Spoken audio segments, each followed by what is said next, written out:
Good day to you. This is Tony Ballinger from the Fighting Men of Rhodesia YouTube series. My guest today is Danie Scholtz, who was the district officer in the ARU, which is part of Internal Affairs. A unit, a branch I've never heard of before, so it'll be interesting to find out what that was all about. And so we can start that by just saying, hello, Danie, welcome to you, and give us a brief background of where you come from, where you were born and raised, and then this unit, which I don't really understand. You can start talking about that. Okay, Tony, thanks a lot, and good day to you as well. I just have to tell the audience that I had a stroke yesterday, so if I sound a bit pissed, I am not. I can guarantee you, and I'm drinking Fanta grape, so please be with me. I was born in Welkom, a mining town in South Africa in 1953. Then I was sent to school when I was 4 years old, and I turned 5 in October in that year. So you can work out for yourselves that I was very, very young for school. Any case, I then got to standard 3, and in the school I was in then, they didn't have enough teachers to do standard 4, or the class was too big for standard 4. So I never did standard 4. So I skipped standard 4. Now this is just a bit of background to what happened later in my life. Then I got to standard 9, and all my friends were in standard 6, because I skipped all this time. And I was friends with Dirkie Nodia, who was tiny Nodia, as long ago Springbok lock in the Springbok team. He was well known, but this was his brother. And he had more or less the same problem. He was also too young for his standard. So we decided to fail that year to get our mates to catch up with us. And you must remember those days in South Africa, they had A and B stream. But I failed A and B stream totally, 13% for aggregate. Any case, so I get to second year. So now I've done my first year apprenticeship in standard 9. So I just did nothing again, because, I mean, I can cruise around, and I was a bit of a rebel, and I got into all sorts of trouble. And they failed me A stream by 0.6%, and I thought, okay, that's it, fine, I'm going through B stream. My dad said otherwise. He said, you're going back and you will make A stream. So I went back for my third year standard 9. And I had to go and get myself another school, because folk school said to my mother that my idea of education and their idea are miles apart. So I went and looked for another school, and I went to Afrikaans Germiston High, where I matriculated, and I became a prefect. My brother, that was in standard 6 then, ran to my mother, who was waiting to pick us up, and said, Mom, Danie became a prefect. My mom said, oh, we'll see about that. And she went and saw the headmaster and said, what the hell is going on here? My son's a prefect. And the headmaster said, well, you know, we've got this democratic way of choosing our prefects, and he made it. Not my choice at all, but in any case, I don't think I was a bad prefect. So I did finish my matric. Then I went for national service, and SADF, those days, a bit cross with me, because I went on an officer's course, and then I put in for leave to go and study. And they said, okay, fine, you can go and study, but you come and do your service, the rest of your service with us when you finish studying. And I went and studied for a vet. And I got,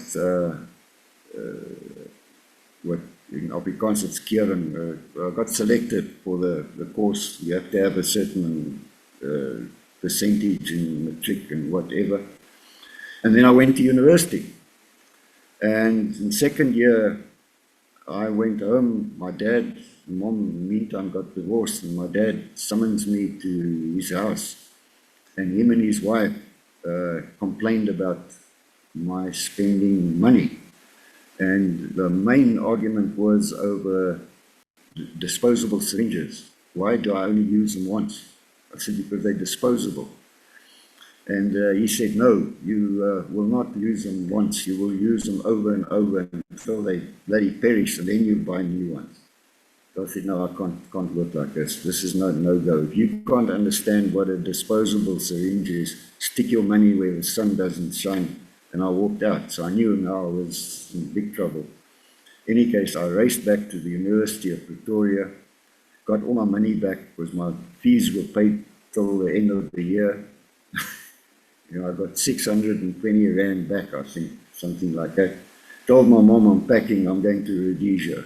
My mom said, but there's a war on there. So I said, well, that's fine, that's no problem. I've just got to get away from the old man.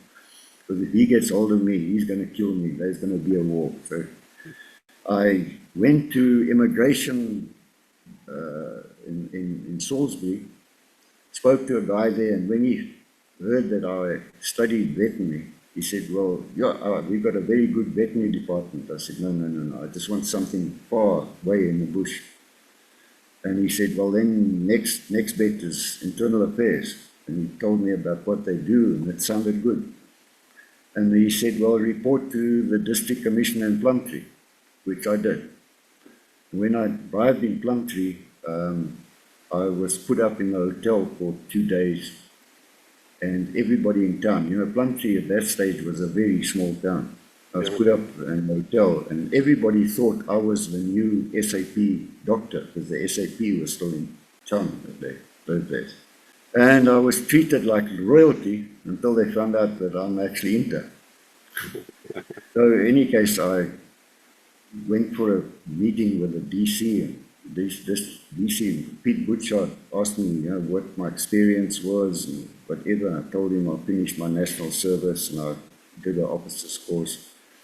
And I'm supposed to, when I'm finished with my university, and he said, university? I said, yeah, I did veterinary. Oh, why didn't you go to veterinary? Well, that's another story, but in any case.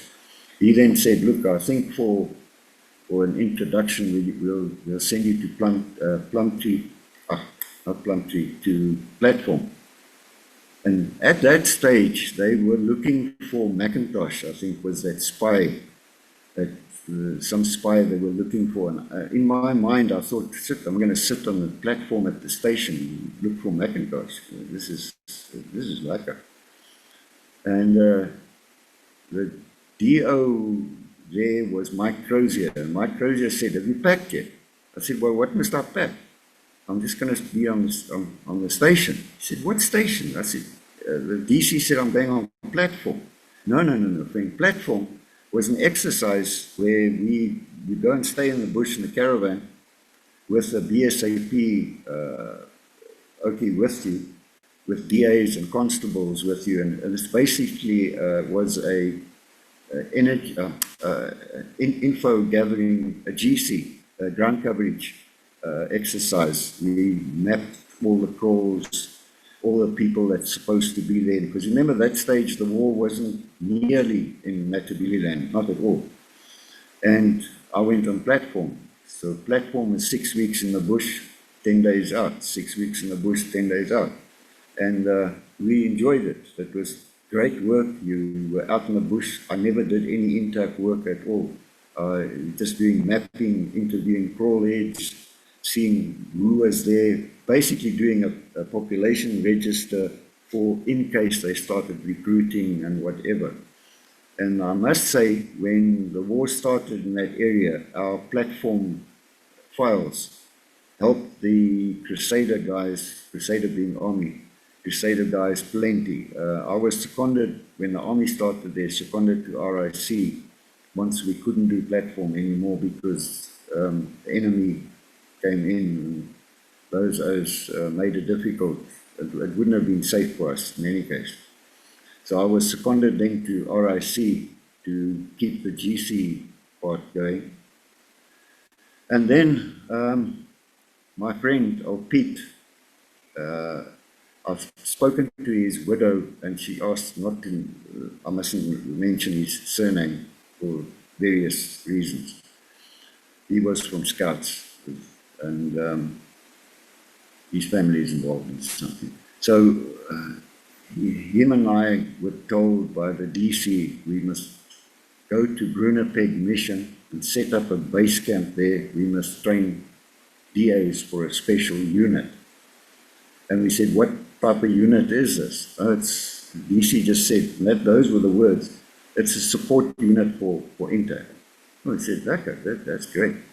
And we went to Brunepeg and we got these DAs, that's district assistants, from all over Matabeleland. And that was a crappy bunch of bloody O's. Yeah, they were useless. So it seems to me that every DC sent the worst DAs that he had on his station, he sent for a special unit. So we went back to Pete Butchart and we said, no, sir, this is not going to work. These guys, I mean, they then put complaints in against us that we are too strenuous and we make them run two on top of each other and I don't know what sort of crap. But we did them, we trained them well.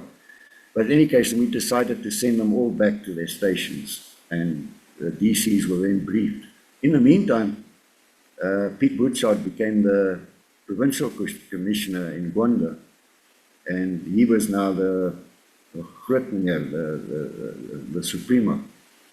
So the next thing I get called to Salisbury. So I get up to Salisbury and there sits Mr. Pete Butchart. He is now the provincial commissioner. And he said, we spoke a bit and he said, Dan, this new unit is going to be called ARU, which stands for Administration Reinforcement Unit. And like I said to you some months back or weeks back, that it's a support unit for internal affairs. What it basically is, it's a unit to go into areas where the district commissioner has lost contact or because of these O's, the enemy, taken over areas and they've lost the administration of that area, like dipping, cattle sales, all the normal stuff that Inter does. So it wasn't sitting on the platform waiting for McIntosh at all. And then we went back to Brunepeg base camp and we received quite a few guys, mostly from Plumtree, funny enough, that already knew us. And we selected, I think we got about 50 O's and we had to select 32 out of them. And in the meantime, guys just dropped out. Our Pete took them on a genuine scout introduction. I thought at one stage, these guys are going to die. They're going to die for sure before we finish with them. But they made it and they turned out bloody good. So I was not then offered the job as the commander yet. We just knew what the unit was all about. The next thing I get ordered to Gwanda, go and see the provincial commissioner. Now you must remember, up till this stage, I've not done any INTAF work at all. I didn't know what the hell INTAF was about. Then I go to the PC and he said, well, how are you? I believe you had a big fall. And I said, yeah, no, I had a bad fall. And he said, how would you like to take over as the commander of ARU? He said, I'll check your background and you made it. I said, well, okay, sir, that sounds like yeah, I'll do that. Yeah, that sounds good. You're going to be one white guy with 32 blacks, and the blacks have been trained by you and Pete, but he waited to say that because there were other things that happened with Pete and myself. We were bad buggers in Plumtree. We were naughty. Yes, we were naughty. We were so naughty that our Pete Bosch, the one PDO, one weekend he came in from the bush and he said to his wife, I'll translate it to English because he was Afrikaans. He said, we're not going anywhere this weekend because those two hooligans are back in town. Now, he said, you will be taking over. I actually left a bit out now. When Peter and myself were still training these guys, we went into Plumtree one evening, one weekend. We got horribly pissed and we pulled a raid on the Dad's Army camp. We stole their fresh rations. And we gave it to support unit the next morning. But after we gave it to support unit, we went back to bed because we had a bush of bobbelas. And then we got arrested by 4 constables with their greener shotguns. Because I was going to climb out the window when I saw these cops walking to our mess. And there was one cop standing outside the window, also with a greener shotgun. And I said to Pete, I think we're in big trouble. And he said, yes, we are. And when he climbed, you see what happened at this police camp is the guard eventually woke up when I took a pocket of potatoes, which was open at the top, and the potatoes all fell out. And he got up and he said, stand still, with his effing in my chest. So I didn't want to get drilled by one of our own guys. So I said, okay. So he says, you just stand here, don't move, I'm going to call the major. And when he turned around, I gapped it. And because I know the area, I know the place, and I gapped it, and I shouted. I heard Pete in the darkness say, Scholtz, are you okay? I said, yeah, get the Leopard, come and fetch me, because the Leopard is a troop carrier, a little vehicle with a VW engine in it. And now Pete was near the fence, and he scratched his eye on the fence, so it was bleeding. So when the cops arrived there, he had the blanket over his eye. In his bobbler state, he thought that they won't recognize him. But in any case, then we were marched down to the police station by these constables with their greener shotguns, and we were not allowed to speak to the locals at all. It's about 500 meters to the police station. We walked into the police station, and Mr. Higginbotham was the member charge, and the DC was an Afrikaans guy then. I can't remember his surname. But as we walked in, Higginbotham just said, "Sat!" So we sat down and we looked at him. Yes, but I had such a babbelas on me. And Higginbotham started. He said, "What happened last night?" Pete said, "No, I don't know, sir." He said, "Why did you go and steal 15 kgs of bacon, 10 kgs of boerewors?" And he mentioned all their fresh rations that we stole, a lot. We said, well, we were drunk, sir. "Yes, I can see that. I can see it in your faces. You were bloody drunk." "What did you do with all the food?" "We gave it to support unit, sir." And I heard him talk to the DC, and he said, "Support you just buggered off this morning." So that food was gone. They said, "Get out the office and stand on the veranda." And they had a meeting there. We get shouted back in again. And Eged, the SO, gets called in. He said, "Take these 2 criminals for their fingerprints." Now, I was an alien, so I had to give 5 sets of fingerprints. Pete, because he is a citizen of Rhodesia, only had to give 2 sets of fingerprints. Now we're going to jail. This is what we thought. Then we were told to go and sit outside by the flagpole while they had a meeting. Then we called back in again.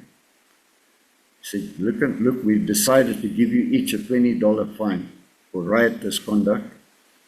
And Pete, I nearly said his surname, "Pete, you going to Shabani. Daniel Scholtz, you going to Gwanda. You will report to the DC Gwanda, and you will report to the DC Phulabuzi. You are not allowed to come to Plumtree ever again together, because if you do come together, we will lock you out. That is for sure." And we had an escort, BSAP escort out of town, 2 ADF trucks with all our katundu and whatever, and off I went to Gwanda, and Pete went to Phulabuzi. I arrived in Gwanda. The DC there did not like me. He didn't like to see me at all. He made it very clear that I'm a bit of a rubbish, and he didn't enjoy me. And he said, "Thank God," he says, "the PC has got another job for you. Go and report to the PC." The PC's office is right next to the DC's office in Gwanda. I walked across to the DC's office, and there, Mr. Pete Butchard, who was my ex-DC, very nice guy. And he sort of asked me what happened in Plumtree, and he sort of couldn't say it, but I think he saw it as a joke, because he knew Pete and myself. I mean, we drove into the hotel with the Land Rover once. We slept in the main road once. We did all sorts of funny things. So yeah, and he still said to us that, you know, the staff at Plumtree didn't want us gone there, but we said, "But who?" And And Miss Bosch, who became a DO eventually, was one of the staff that didn't want us to go. She thought we were good guys, and all the other guys, but all the grown-up guys, they didn't like us at all. But in any case, so then Pete Woodshard offered me the job as the commander of ARU. And he said, you've got to go up to Salisbury to collect your troops, your vehicles. Vehicles, yeah. You get a Land Rover, 2 Pumas. The Puma, just for the audience, is a troop carrier, a mine-protected troop carrier. You get 2 Pumas, and you've got to collect your weapons, kit out, the whole, like a platoon kitted out, medical stuff, the whole lot. So off I will go and train by train to Salisbury, and I report to Chickaruby. And now I look, as I walked around this one building, there's these 32 guys standing there, but they all cheered, yay, hey, Ishe, Ishe. So there's my guys that I trained, the same bloody lot. Some of them were real scabengas, but I always thought it was someone else's problem that we sing, but it became my problem. And they were uniformed. I got my uniform. I never even had an INTAF uniform up till that stage. I got uniformed, I got my epaulets that I'm supposed to be wearing, and got my red beret. They were all fine, and we got on our vehicles, and we left Chickaruby for Plumtree. I still had no base. I had nowhere to go. I didn't know where to start, but we went to Plumtree. And the DC said, your first district where you're supposed to work is Gwanda. Go and report to the DC Gwanda. So off I go to Gwanda. This ARU. Now, the guys in INTAF didn't even know what ARU was. No one knew. Because this was, I think it was in 76, 77 when this ARU thing was thought up, and it wasn't made public knowledge that there's an ARU. Okay, the president was at some of the ARU passing out parades, but Matabeleland, everybody thought ARU was the African Rifle Unit.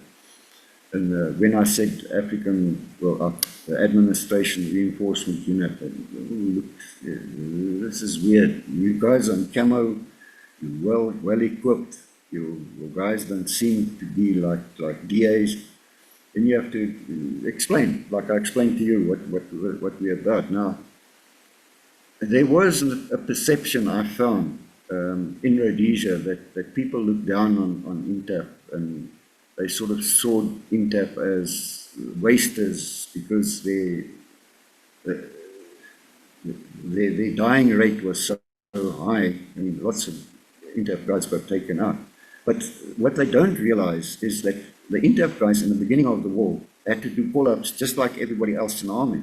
And they go for 6 weeks in the bush fighting the enemy.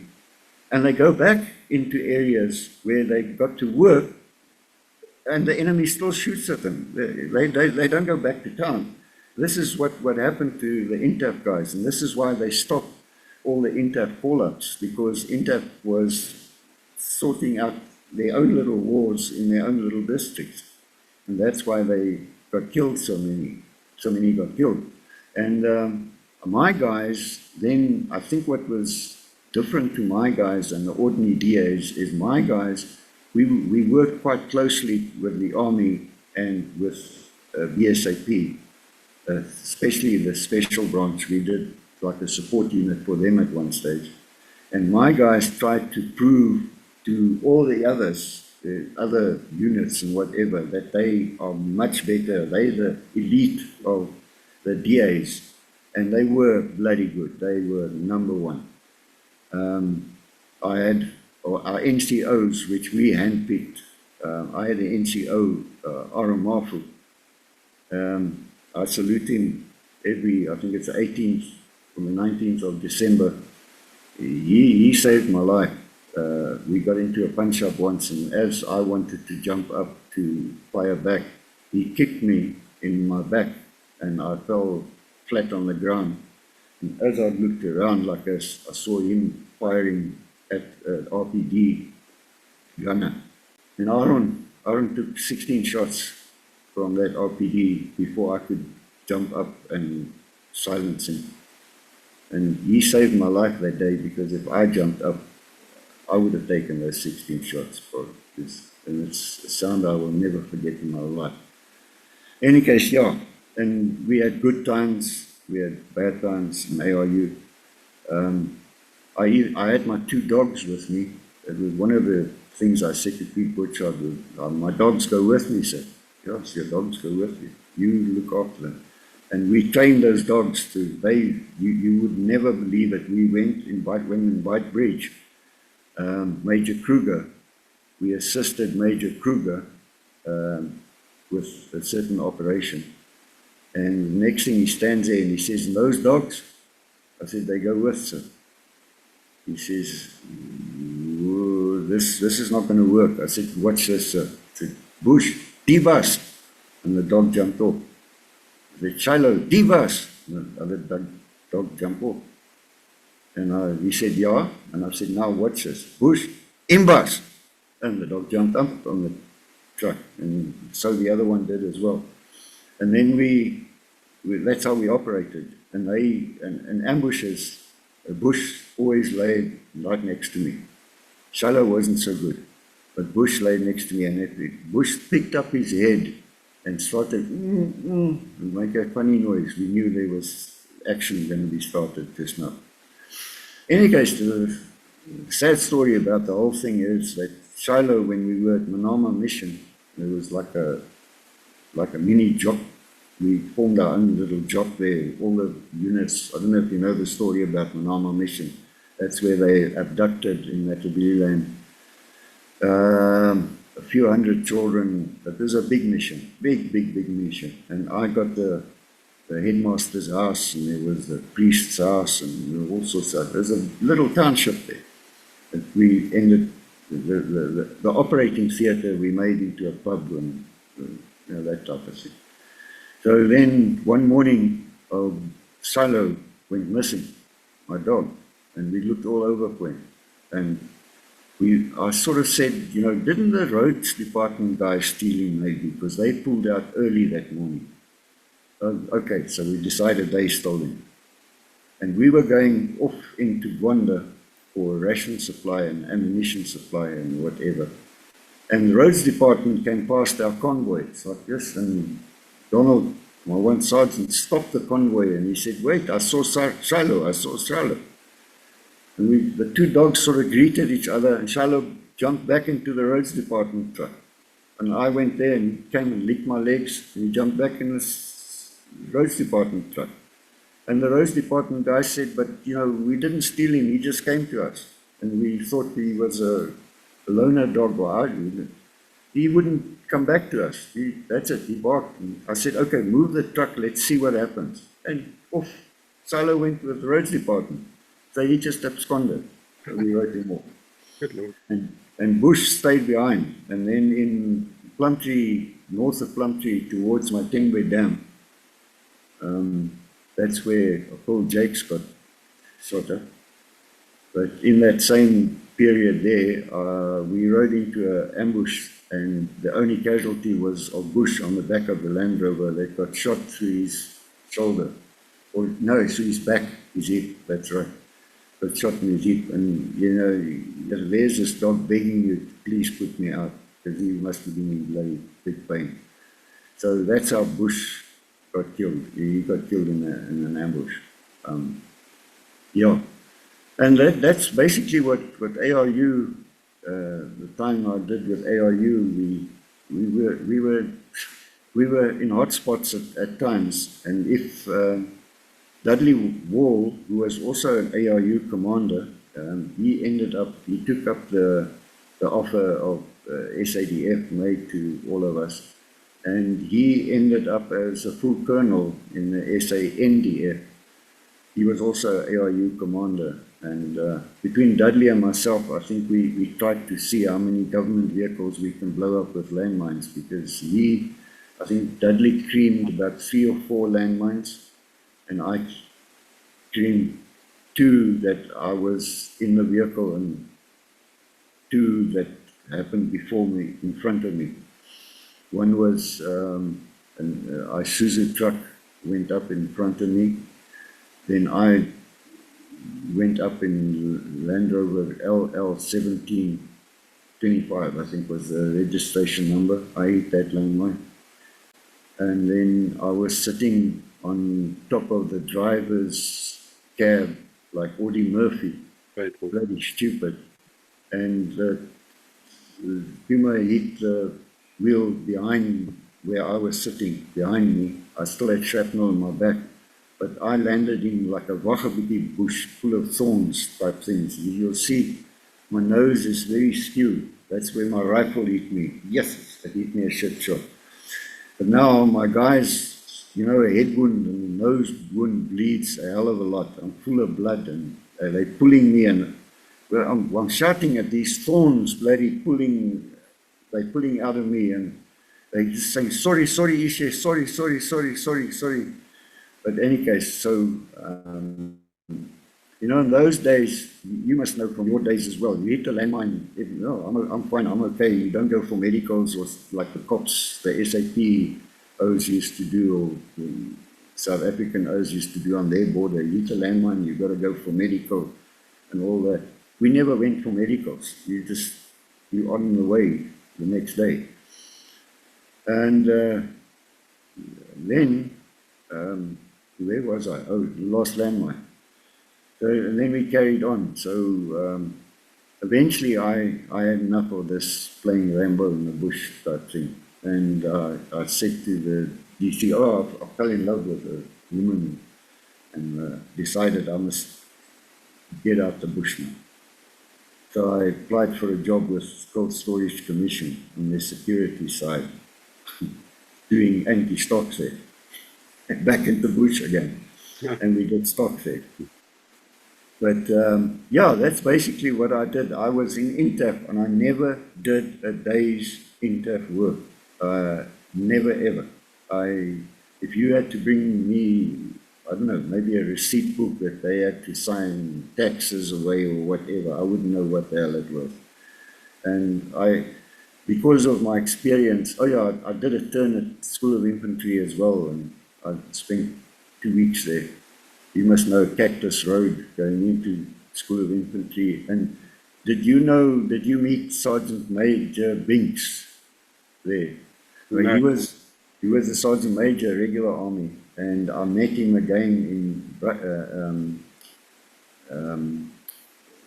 Richards Bay, and he told me his story. He ended up as a major in RLI, and he's a very, very, very big and good Christian nowadays. It's funny enough, a lot of soldiers turned to Christianity in the end. Yeah, amen. Me too. And but I've missed that road somewhere. But then what happened to me was I eventually left cold storage to come to South Africa, because I had a wife and a kid then. And we came to South Africa. I went to work for my dad to make peace. No, hang on. I've got the story wrong.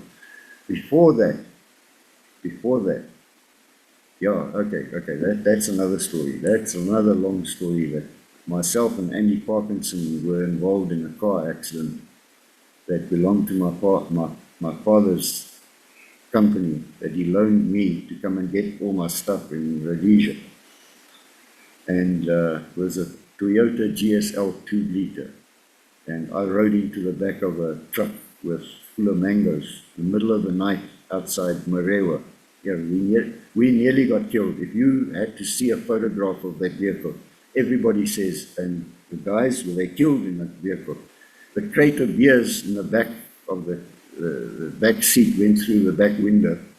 That car was flat. I mean, I was doing 160 when I said to Andy, hey, the car's going well there. And Andy just said, shut truck. And the next thing I woke up in hospital.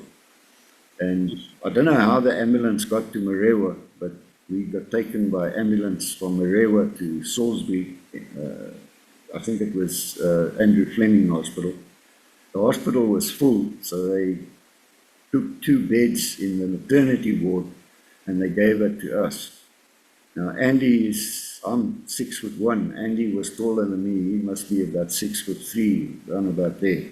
And he's got this big red beard and red hair and long arms.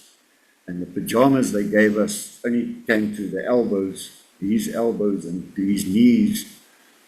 And Andy decided he wanted to go for a pee.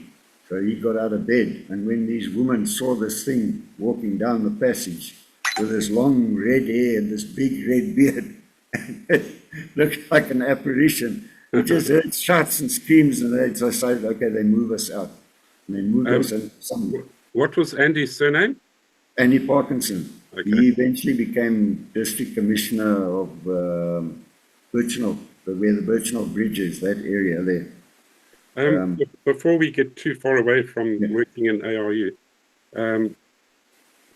did you also have to look after the administration of African areas where the district commissioner had lost contact with them? Did you have to go and carry on interviewing people? Well, no. What we did is there mainly is to re-establish the dipping scene, because the district commissioner was in charge of the dipping in the TTLs and the APAs. And, like they call it, the Rhodesian herd actually came from the TTLs, and we had to export a certain amount of meat, under the table, the sanction busting, and we needed the meat from the cattle that the Africans sold at cattle sales. So it was our job to go to cattle sales, clear the area, make sure that the area is safe, and the cattle buyers, we used to escort them in. So basically that was for the sales, and then we assisted the animal health inspectors to get the dipping going again. And we had one punch-up at one dip where in Philaboozy. What I used to do is to stop about 500 meters from the dip, then we walk in, clear the area first, and then the vehicles come in. And that day, for some other reason, I don't know why, I took the 60mm mortar tube and some bombs that was donated to us from South African Defence Force in Beitbridge or Messina. And we heard some firing, but it was a long way off. And I said to the guys, listen, those are the guys, they're panicking now because they've heard us or seen us, and they're far away. I'm going to nail them with these mortars. I've never been on a mortar course in my life before. So in any case, first mortar we heard, a big bang, and then lots of firing. So I knew I was right. And the second bomb I let rip made a funny sound. It made a sort of echoing sound. And I said, no, I don't know, that must have been a dud bomb or something. In any case, we followed up. We got there, we got blood spoor, so we nailed someone, either with a mortar or with our shooting. And there was some of their mortars and an RPG head lying there. They left quite a bit of kit, but they absconded. We never got hold of them. But the dip was in shambles. Now that funny noise that I heard that mortar do was when it hit the dip. I blew the dip apart. So there couldn't have been any dipping there. And DC of that area, when we moved out there, Philaboozy, he was a tall guy, can't remember his surname either. He was thanking the ARU for what we did, and we helped him. And he said, you are quite accurate with demolishing dips, I believe. And we just sat there and looked at this lot. And he wasn't impressed with his dip that these guys had to rebuild that I demolished. Cousins was his name, Mr. Cousins. Can you remember any other encounters with the enemy that you were involved in, apart from the landmines you've described? Well, we were ambushed once in the Taylor's Block. Well, I operated in Matabeleland South. That's from point 222 at Wankie Game Reserve, right down to Beitbridge, right down to Tirupadzi, to the Mozambique border. And we got ambushed and ambushed at Taylor's Block. It was on Roads and Pounders weekend. I still said to the guys, okay, you can go fishing. We had an old farmer's house. It was our base. And they could go fishing at this dam not so far away from there. I took them there with a Land Rover. It was quiet in the area. And dropped them off. And about 4 o'clock, I radioed them. I left them at the radio, radioed them. I said, I'm coming to pick you up. Myself and one guy went to the Land Rover to go and pick them up. And we picked them up, and on our way back, we had to go through a little drift. Yes. And the next moment, I see this guy standing out in the road with an RPG-7. And he's aiming it at us. And you know that thing about say your prayers, but say it quickly, because there's not going to be time to say amen. And you know, the Land Rover's got that flap on where you can, for air. I was looking through that thing, driving, trying to make myself as small as possible. I don't know why, but it worked. And he jumped out the way, and there was a lot of firing. And all I knew in my head was get out of this area because of the guys in the back. I could imagine these guys in the back with this bloodbath in the back. No one got hit. Not one person got hit. The special branch from Plum came out to the scene, and they picked up Meningi doggies. And I think Phil Jakes, no, not Phil Jakes, one of the SB guys still said to me, you're a lucky bastard, because only one round hit the Land Rover. We could only find one hole. And that was, you know, the bent piece of window you got here by the drivers there. In the beading of that window, there was a hole. And if I sat straight up, it would have hit me right here by the ear and gone through. But I was down there in the Land Rover. Wow. That night they came back and they nailed us. Yes, they threw a lot of, they mortared us, and they threw RPG-7s at us in this farmer's house. And the fish that they caught that day was still in the back of the Land Rover. And that afternoon, our boy, I can't remember his name, he prepared the fish for us. And just when I wanted to eat fish, that's when the first shot was fired. And when all this fighting, and then we started running short of ammo, because it was pitch dark, and we were just firing on flashes. And we never got anybody, and they never got any of us. But we started running short of ammo, so I got hold of the BSAP and Fig Tree. And SO there was, I haven't got permission to use his name, so let's just call him Keith. I'm sure he won't mind. He's low, was the SO in charge of Victory BSAP. And Keith came with a Puma with a box of ammo for us. And that's the first time in my life that I've seen a guy turn in mid-air and jump back into a truck.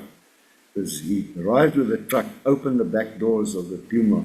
He jumped out with this something in his hand. The firing started, and he turned in mid-air and jumped back into the truck. That was what it looked like for me. In any case, we got our ammo, and they must have thought that we got extra troops with this big bloody truck that arrived, and it was quiet. So I said to Keith, for all your trouble, you can have a piece of fish. Matops, what is his name? Matops, bring the fish here. Hey, Matops is nowhere to be found. We can't find Matops. There we find Matops under the Land Rover, eating the bloody fish. He ate all with his nervousness, he ate all the fish. There's just bloody fish bones left. So that was that scene. And we had another few odd punch-ups. Oh yeah, the ARU punch-up. That actually happened it was the 18th or the 17th of December. We went into town to Gonda for a ration run, diesel, and collect more ammo, just a basic ration run like you guys used to do as well. And there was a weir, a funny weir, I can't remember the river. It was like a dogleg weir, and you had to be very careful when you cross that thing, because you couldn't see where you were going. The water was going over the weir. So what we did is, I would go across, yes, and you nip yourself, because if you're on that weir, and they start shooting, you stop. And we get across, and then we clear the area on the other side, and then we show the rest of the guys to come with the pumas. And we went across being 4, and 2 of us would go on the one side of the road and 2 of us on the other side of the road and clear the road. And on the way back, this RPD, we missed this guy in the East crowd. We missed him. He opened up on us. And then the other guys with the AKs opened up us. And then, like I said, Aaron got nailed. But we got them. We got the RPD gunner and 2 of the others.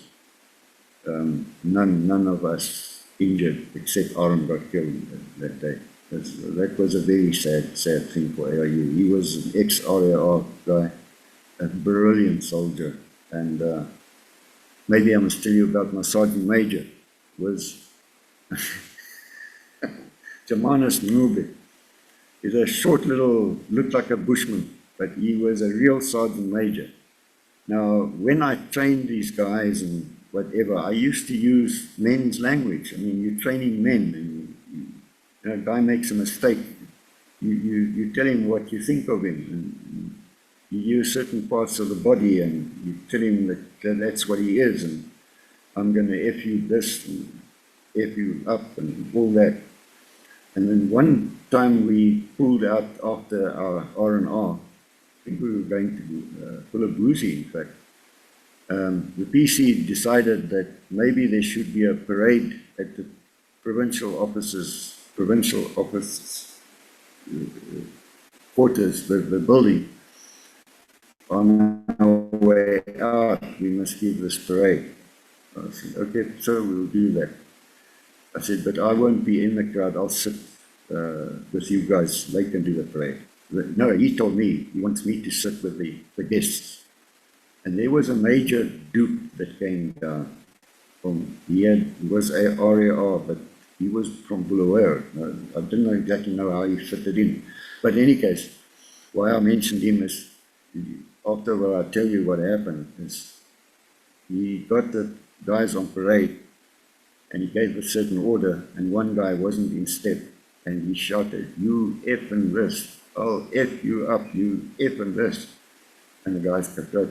Luckily, there was nothing else happened on that parade. And when we were having tea, because while that was going on, the swearing, I just looked down, and everybody was looking at me. I mean, things happen.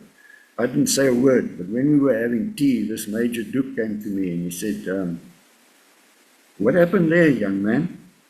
I said, "Major Duke, but that's the way we talk, you know, when we're in the bush, there's no females around. I mean, you try and," he said, "Look, I can see you're an officer and a gentleman, but I think you must teach your sergeant major to be a bit more of a gentleman as well." I said, "Yes, sir, I will do that." The Major Duke had a nice daughter as well. I was madly in love with her. But in any case, that was the one scene where I believe that Germanus eventually, when ARU was disbanded, that Germanus joined C2 Battalion. I believe so. I just heard through the grapevine. I'm in contact with one, let's call him one soldier, Million. I won't say his surname, but Million, I salute you, my friend. He's going back to Zims one of these days. Yeah, he was in South Africa for a while. Things didn't work out for him. And also, I want to salute all the INTAF guys, those that are still alive, and even those that didn't make it, because lots of people didn't realize what INTAF actually did. They thought INTAF was a bunch of guys that just wrote out tax receipts and stuff like that. That wasn't like that. During the war, there were clinics that INTAF ran. There were councils that INTAF ran. I reckon if it wasn't for INTAF during the whole war scene, the war would have ended a hell of a lot sooner. Because INTAF was like the first line. I mean, they got shot to pieces. That was the first line of defense. And if you think of a guy with a CO3 against an AK, I mean, it's already a psychological drawback. And you should have seen their faces when they got given SLRs and automatic weapons. Yeah, hey, we are now my soldiers. And it was great to work with those guys. And I salute all those guys. I salute all the whiteys that worked for Inter. You know, one guy said to Andy Parkinson, I think, when I was at Mudzi, because I did 6 months in Mudzi as well, doing my roamings in Inter. And there I did GC. I was also seconded to RIC. I was in Cotworth camp. That was when Bruce Baker was killed. I was a bit involved in there. And yeah, Cotworth. Then also another thing that happened to me was my speech is hassling me a bit. We were going to Kezi. No. We sat down to have breakfast that morning, that's right. And here arrived a short wheelbase Land Rover, Charlie Rosenfeld and his 3 militia arrived there at our camp at this farmer's house. And I said to John, where the hell are you going on your own? He said, no, I'm going to Kezi. I'm going to do some shopping and whatever. I said, no, you can't go on your own. We got revved the other day. I'm talking about that ambush that when the guys went fishing. I said, we'll escort you into Kezi. And we had a mortar platoon with us then. And I can never remember his surname, Mike Mortenmouth. Maybe you came across him some other way. We used to call him Mike Mortenmouth because his mouth was so bloody big. But he was an excellent sergeant. He had his guys well trained. And Mike was in front of the 2.5, and then Charlie in his short wheelbase Land Rover. And luckily his Land Rover was open, the top. There was no roof on it. And then it was me in the Land Rover behind me. And Charlie hit this landmine as we crossed the bridge, just on the other side of the low-level bridge. And I actually saw Charlie go out of his vehicle as I saw the body tumbling out of the vehicle, and he landed flat on his back on the ground. We had breakfast that morning, army biscuits. I don't know if you know that we make them into pizzas. You put bully beef on top and make them into pizza. That's what we were having when Charlie got there. So he ate some breakfast with us, these pizzas and bully beef. Sorry, I'm getting nervous when I think of it. And while I was giving him mouth to mouth, he started puking, and all this bully beef came out. It was a mess, but Charlie didn't make it. Was that Charlie Rosenfeld's? Yeah, his family of the Rosenfelds, yeah. They lost quite a few of them, their family. What's his name? Chappie Rosenfeld and Tony, yeah. Quite a few of them, yeah. Yeah, they lost a lot. And then, with Charlie's, what made it even worse was I said to them, okay, a chopper came out, but he was called away for a punch-up, and there was no ways that we could get his body out of the chopper. So I said, okay, I'll take the body into Bulawayo, because this was near Marula. It's not so far from Bulawayo. And we put his body in the back of the Land Rover, and we covered it with sandbags, so people don't see what you're carrying. And on the road coming back from where the scene happened, you had to pass Charlie's house, which was quite close to the road. And when I got there, here's his wife watering the garden, and she's waving at me to stop, obviously have a chat, you know, because we sometimes used to go and have coffee there, and I didn't look left or right. I just went straight. I made as though I didn't see her. But I don't know what I would have done if I stopped. I don't know. Yeah, and then I took the body to hospital. And Charlie was actually a friend of mine. He had one gammy leg, and I tell you what, with that gammy leg, he could put a lot of youngsters to shame. Mm. And one time, Charlie also, he built these pipes on his Land Rover that would fire with SSG rounds in them. And we went to the Marula shooting range. And he was going to demonstrate this stuff to us. And he wanted, Dudley Walton was there, oh, what crowd, a Plumpy crowd was there as well. And he wanted to demonstrate this contraption of his. It didn't work, but it shot his radiator to pieces. That was our Charlie, so he had to go back and redesign his whole defensive mechanism. Yeah, that was my life in Inter. Danie, didn't the unit become horse-mounted as well? Were you around? No, that's something totally different. I must just think of his name now. He also became an ARU commander. Yes, what is his name? Yes. Can I just grab the book and get his name quickly? Yeah, for sure. Here's the names of all the ARU commanders. A Troop was Kentucky. B Troop was Dudley Wall, who became a colonel in the SANDF.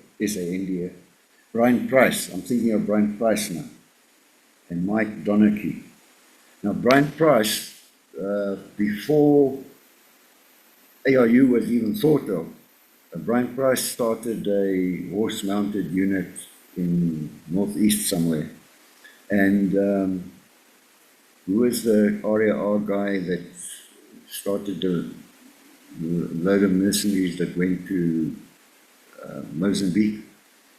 But there was a guy who was a district officer. In that write-up that I sent you on that PDF write-up, his name is in there somewhere. I think there's a photograph of him sitting on his horse. Yeah, we will show those in this because it's very interesting bit of footage on photos there. Yeah, there's a photograph of him sitting on a horse. That's how the mounted units. That's actually how Grey Scouts started, because they thought that Inter was quite efficient on their horses and covered a lot of ground. And so Brian Price is actually, in a way, one of the causes of Grey Scouts being formed. And that was all in the northeast, where I only spent 6 months in Woodsy on a voluntary basis in any case. So I didn't get to know them. I only got to know Brian Price when we got involved with ARU. But this book that I'm getting the names out of, there's a whole chapter. Okay, thank you. Interesting, very interesting.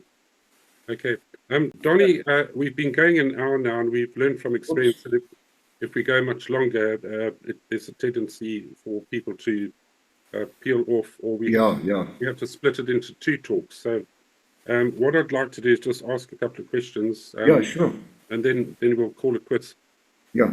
First of all, I want to testify to the bravery of the internal affairs guys with their 303s, because in the 45 k's east of Victoria Falls, we had an hour-long punch-up with TERS that were shooting into the keep that we were in. And the next morning, I picked up 52 mortar tail fins. It was really heavy, and tens of thousands of doppies. And those guys, there wasn't any room for them to go into the covered areas because our whole platoon was in there. But they lay on the berm of that wall, firing back with their 303s with no top cover. Extremely brave, and one of them obviously got injured with shrapnel, but they didn't falter. So that's a quick testimony on their bravery. The other thing is, I'm quite fascinated by you mentioning Plumtree to me, because when I left school in 1972, I went and joined internal affairs at Plumtree, Very good. and Butchart was my district commissioner. Oh, God. Then there was Buitendach, Meneer Yes, of course, Buitendach. with his two beautiful girls, which I just... That's right. He died of a heart attack. Did he? Well, he made darn sure I was never got anywhere near his daughters. My goodness. And you must have known the accountant there. Oh, forget that. But there was Andy Urkey, an orange-headed guy with a big belly. Yeah, no, Andy Urkey I never knew. But I loved that. I was only there for a year, and we used to go to the irrigation. Yes, in Greasy. In Greasy, to go and pay the locals for their crops, and That's right. that almost... Greasy had a boat there in Greasy at the rest camp. What a fantastic time. The boat. Bill Boston. A drunk German there by the name of Lucky. He's always drunk, old Lucky. But it was a fantastic period. Now, because I was underage, Buitendach wouldn't let me drink, which really embarrassed me. At the hotel, I was trying to impress these girls, and I bought a beer, and he said, "No, Tony," in his Afrikaans accent, "Sorry, you're 17, you can't drink." I felt so... I wanted to get up and punch him. But Bokkie Furlong was the manager of the hotel, and Aunt Grace owned the hotel. Yeah, it was a fantastic place. We used to go shooting around the dams, just duck shooting and that type of thing. Yeah. I had a little tutu, and it was a wonderful experience, Did you get to know Chris Farley by any chance? It doesn't ring a bell, because what year did you arrive? I was there 72, late 72. No, you were there before me. Yeah, I think I was. Yeah. But it was wonderful, and we had an interesting incident at Ngwizi irrigation scheme, because the African guys came into this big hall to get paid, but then they had money deducted for the loans of the seed and everything else. Yes. So in one hand they were given money and they were all smiling. They moved to the next table and it was all taken away again. And boy, we had guys with rifles and everything, because we knew they were going to get pretty hot on. But some of them did very well. They did extremely well. Yeah. Now, why I mentioned Chris Farley at Matlambudzi Dam, the first duck shoot I went to with these guys, Chris Farley went around the dam. It's not a big dam. Went around the dam, and Pete and myself were on this side of the dam. And the next moment, Chris Farley shouts, "Duck, duck!" So we thought, there's duck, we can shoot duck. But what he meant was duck, duck. The ducks were right above us. And he let rip with a shotgun. And that was my introduction to the first duck shoot with Chris Farley, yeah. No, Intap, like Johan Campbell, also another district officer, he was up in Kai, and he was sent to Plumtree, I think when we were marched out of Plumtree. He had the best way of putting what Intap was all about. He says it's the best time of his life he got paid to do. Oh, and it was a fantastic job. I can only imagine what it would be like in peacetime. It must have been fantastic. It was. A lot of girls got drawn to it, and we used to go to the national parks nearby. There was a game range there. I can't remember his name, Rich or somebody. He was killed. But he used to import all the girls from Bulawayo Nursing College and Technical College, and what was his name? I know who you're talking about. We had busloads of women coming out, and man alive, it was no... You always think guys in the bush don't see women, but you saw plenty. Well, we met on our one trip into Plumtree while we were on this platform exercise. Koos Herbst was the BSAP contingent with us, and we met these women when we went that Saturday night into Bulawayo. They were from TTC, And we organized in 6 weeks' time, we'll be out of the bush and we'll organize to see them in Plumtree. So we got to Plumtree Hotel early that morning. You remember the double doors and the toilet was right as you get into the door. And we got to the counter and we started drinking. And we got a bit sloshed and we saw this mini pull up and these 4 girls get out. Beautiful. I mean, yes, if you haven't seen a woman for a long time, anything looks beautiful. Oh, it's incredible. And the one girl came up and she says, "Koos, Herbs." And he said, "Yeah, that's me." She said, "I come all the way from Bulawayo to see you, and yeah, I find you're drunk." Koos looked at her and says, "You've seen me, now turn around and go back to Bulawayo." Oh, no. And that was the end of our weekend with the 4 girls. Good Lord. Of course, Herbs, he became the assistant director of Parks Board in Bophuthatswana because he left. Koos said that he would always marry a rich woman whose father's got a farm. And he did marry a rich woman whose father got a farm. And she was a Seventh-day Adventist, and they got to church on Saturday. So she used to drop Koos off at the hotel on a Saturday morning and go to church and pick him up, and his Koos is full of bottled chicken. And that's how, I don't know what ever happened to Koos, because when Bophuthatswana was broken up, I don't know what happened to him. He must be around somewhere in the bush, because that's the only place he can operate. Danie, we're going to have to end it there because it's heading for a double interview at the moment. But it's the whole thing with me talking in such a short period sounds as though I was a real Rambo, but that was not the case. I mean, we probably had 4 or 5 contacts, in the whole time I was with ARU. No, a bit more maybe. But it was a busy time in my life. I learned a lot about human nature. Well, you had more contacts than me. I had more punch-ups with the Zambian army than I did with them. I read those things. That must have been frightening. Yes. I enjoy that part where you said that you wouldn't even be able to put a big pen up my poople. Well, mine was the other way around. I was farting so much from fright that you would have been able to stick a 20mm cannon up my ass.